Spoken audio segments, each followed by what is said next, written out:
today, man, we're talking about how the Thunder went from really kind of the laughingstock of the NBA to one of the teams that every fan base is jealous of, bro. All right. Back up here. Laughing stock of the NBA. I hate even saying that because, like, here's the reality is, when do we finish in the bottom two teams in the NBA? Well, we won 20 games minimum, 22 games minimum pretty much every year, even with a shortened season. But so many people were geared up for us to be bad that they didn't notice. So they just kept talking about us like we were one of the worst teams. In fact, now they have this like revisionist history where they can't even remember that we were in the playoffs with Chris Paul just 3 years ago. Yeah, and that's what's so crazy about this is that 3 years ago we were sitting there with Chris Paul, Dennis Schroeder. We had a good court there. We had Shea starting as well. The three best guards at that time, which I would consider three best guard lineup in the NBA at that time. We finished fifth in the NBA in the West that year, and I felt really good about that team. Honestly, it was incredibly fun, exciting, hoops to watch. It wasn't a selfish basketball, ISO basketball that we were used to watching with KD and Russ, or Russ and PG-13. So it was fun to see that, right? And after that year, we all braced for it. You know, we all braced for the tank, as they would say, coming forward. And Mark and I watched it, and we were like, okay, what's going to happen with this? Because we didn't feel like this was going to be a tank. You know, not in the traditional sense.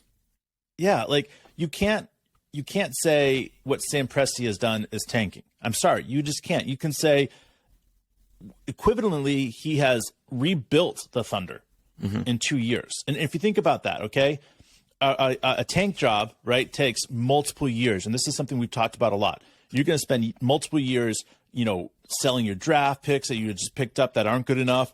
We saw the 76ers do it, and other teams do it that they just suck for so many years just because they want to get a good core of guys out there. Sam Presti didn't have to do that. And even more so, think about this, is he has Chet with our own pick, Josh Giddey with our own pick, right? Right. So the core of who we are was done with our own picks. You know, yes, we have other guys in there like Jang and J-Dub that came from crafty trades that Sam Presti did. But this goes back to exactly what we've been talking about all along, is when Sam Presti made that trade for Shea, right? Because we can say it the other way around. He traded PG-13 out, but when he made the trade for Shea got mad. Shea got upset, not because he's going to Oklahoma City, because he already felt like he was better than PG-13. So that's the culture that you were bringing into the Oklahoma City Thunder right away. So anytime that you would say tank around Shea or anybody in the organization, they had this adverse reaction to it, because they knew what was happening in Oklahoma City wasn't a tank job. Right. They were just upset because nobody else could see it. Right. Well, and 2 years where you don't win games in the teens or even single digits like we were projected to, right, really comes down to giving young players opportunities. Well, that's where the improvement came. But we needed to have those vets to steady the ship as things went along. That was George Hill, Al Horford, Mike Muscala, Kenrich Williams. Now we have Saric out there. Like, having good veterans that help steady the ship is really important. One of the things I heard Damian Lillard talking to JJ Redick on his podcast about was when he came into the league, he had vets, true vets that he could lean on, and the NBA was riddled with vets. Now there's a lot less vets in the league, a lot more young players who have a lot of talent that they're not sure how to apply. And having veterans there to help you understand how to be a professional at your job, that's such an important part when you're building a young team. So, like, if I was in a situation where I was advising a general manager in the NBA, and I understand how ridiculous this sounds, but about what it actually means to go through a rebuild the Sam Presti way, right? A lot of people might think, well, number one, be as bad as you can, right? And get as good of a draft pick as you can is the most important thing. But the reality is, you want to compete, honestly, for 82 games, 48 minutes per game, every game. It doesn't mean you will. We'll have games like you had against the Grizzlies where you lost by 70 or whatever. You'll have games where, like in the second half of the season, where after the All-Star break, you're not competing for a playoff spot. So you lean into things like player development. Now, people can call that tanking, but the difference is tanking, the players who get a lot of those experiences end up getting traded away, and then younger players get thrown into the same thing. What we saw with the Thunder is those end of season experiences over the last 2 years where the team wasn't competing for a playoff spot. Josh Giddey, Shea, one of the two or both were sitting down. Those guys who played, those experiences are paying off today. We're seeing it happen with having the ability to go 12, 13, 14 deep. And a lot of people are struggling. A lot of other teams are struggling to have depth. We have an abundance of it. And, bro, that's not even mentioning a guy like Poku coming back, Chet on his way back. Once we get full strength, we're gonna have an abundance of young players who have experience. So if you want to talk about what Sam Presti did, he was realistic when we were out of the playoff race. He gave young players opportunities, but they weren't wasted. They were opportunities to build on young talent, and that's the key. Yeah, the first thing Sam Presti did when he started this whole rebuild stage was he traded off Chris Paul, right? And then he started making some other moves here and there, right? Mm-hmm. But the real big first move he did was hire Coach D as the head coach. That was the big first move of the rebuild. That was the signing of the line and saying, we're going to start over again, because it's a very important thing to do. We watched it last time when 2008 came around and we got rid of whatever old ass coach we had and we gave it to Scotty Brooks. You know, it was like actually a few games into the season that we did that. So, we've seen it happen before, but when you're transitioning from a veteran team to a young team, you need to have a young coach to grow with. Bingo. You need to have young staff to make you better, because when you have passion and desire that matches the players, right? And that's what happens with these guys in their 30s and coaches in their 30s. They have this passion that they're coaching with.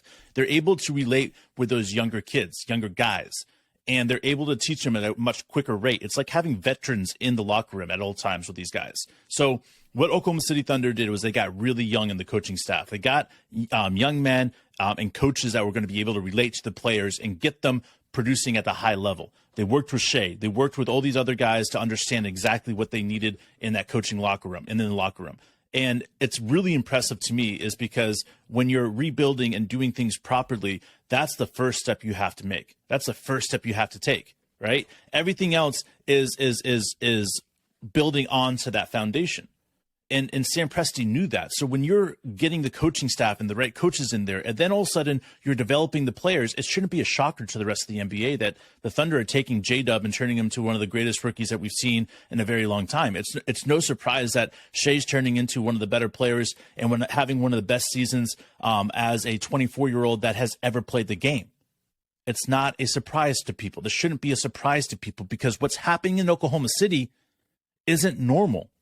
It isn't normal because what Sam Presti has built for this Thunder team, and having Coach D there to connect the dots for the players, to be that, I don't know, that priest of sorts, to be that contour between God, right, and man. So that's who Sam Presti, or that's who Coach D is. He's that person that's that priest there. He's able to direct the traffic and get these people these guys on course. Like, we have built a temple here in the Oklahoma City Thunder organization, and that temple is only going to thrive, guys.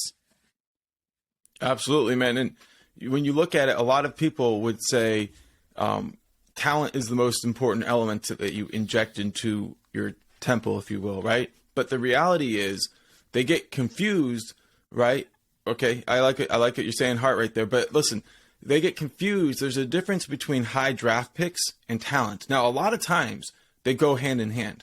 So often you'll look at like the number one pick will be the best player in a draft, but a lot of times they aren't. You look at a player like Steph, you look at a player like Russ, you look at a player like James Harden. These weren't number one picks consensus guys, and they all competed at the highest level for their draft class. Even KD wasn't. So right. I guess for my point, really what I'm saying is if you have the structure, right, and if you inject talent, no matter where it's picked. Our highest pick that's been playing is Josh Giddey at number 6. It doesn't matter. You don't need number 1. You don't need number 2. You don't need number 3. Like, those things help, and it will help our overall ceiling when Chet shows up.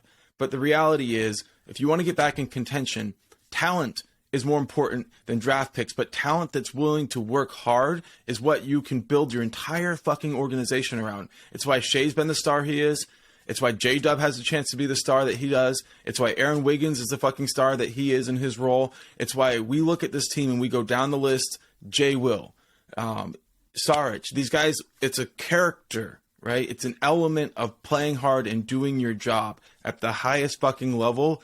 It's infectious. And once people have it, you see, like somebody said, every single game we go and play, we see a former Thunder player somewhere else. That's because Thunder players are coveted for their work ethic, and we see another young generation who's executing what we're best known for.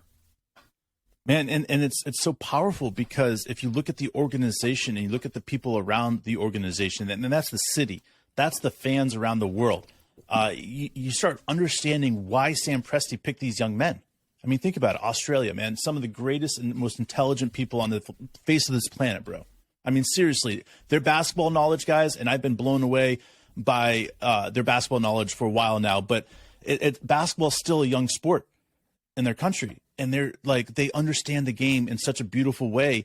Like, it's incredible having Josh Giddey on this path with us. It's incredible having Poku on this path with us, and having Lindy Waters, who is a native, and he's able to support this culture that's happened in Oklahoma City. I mean, he's from Oklahoma, guys. This is incredible, man. We could go down the list in Canada and what is happening in Oklahoma, what's happening in Oklahoma City. But Jay Will, the fact that he has come from a Vietnamese background is truly spectacular, man. And I cannot say enough. Having a global having a global worldwide uniform as far as this Oklahoma City Thunder team is exactly what we've been talking about. Is why Sam Presti is so next level, is because he understands that. He understands that you can't be a dynasty without having a global impact. And that is why we have these guys from everywhere, all around the country, all around the world, touching every single place, because this is where it comes from. It's the heart, guys. If you want to have a dynasty, if you want to have a team that's going to dominate, you have to have passion, you have to have heart, and you have to have people that know what the fuck is going on. And that is why the Oklahoma City Thunder are going to continue doing what they're doing, Mark. I mean, there's no other way of explaining it. When you look at the next 20 years and you say the Oklahoma City Thunder are going to make the Western Conference Finals X amount of times, that's the thing about it, guys.